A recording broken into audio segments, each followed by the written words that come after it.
అందరికీ నమస్కారం. నేను మీ ఫణికిషోర్ శర్మ.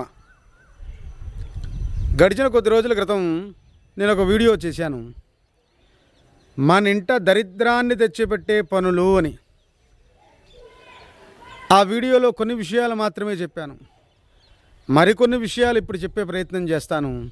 ఏమిటయ్యా అంటే, మగవారు కావచ్చు, స్త్రీ మాతృమూర్తులు కావచ్చు, ఎవరైనా నుదుటిన తిలకధారణ లేకుండా ఉండడం,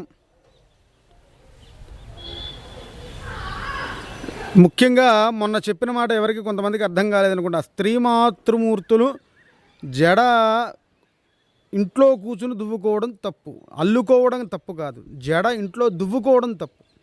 పూర్వకాలంలో ఆరు బయట కూర్చుని చక్కగా జడ దూకునేవారు ఆడవాళ్ళు. అలాగే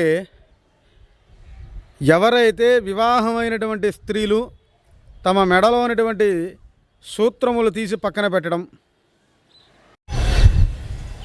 ఏ స్త్రీలైతే తమ కేశములు అనగా తమ జుట్టుని జడని విరబూసుకుని తిరుగుతూ ఉంటారో ఇంట్లో, అలాగే ఎవరైతే ఏ ఇంట్లో అయితే తులసి ఆరాధన చెయ్యరో అటువంటి ఇంట కావచ్చు, సంధ్యా సమయంలో దొడ్డివైపు తలుపు వేసి దీపారాధన సంధ్యా సమయంలో దొడ్డివైపు తలుపు వేసి గుమ్మం ముందు ఎవరైతే సంధ్యా ముగ్గు వెయ్యరో అటువంటి వారి ఇంట దరిద్రాదేవత తాండవిస్తుంది అని చెప్పి శాస్త్రవచనం.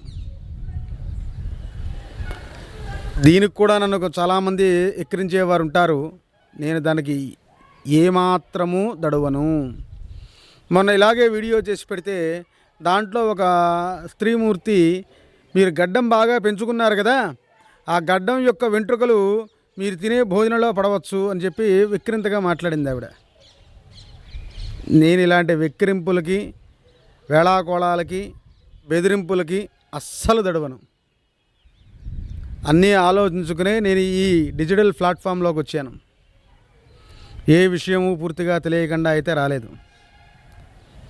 కాబట్టి ఇలాంటి మరిన్ని మంచి విషయాలు తెలుసుకోవాలి అనుకుంటే ఇప్పుడే మన ఛానల్ సబ్స్క్రైబ్ చేసుకోండి.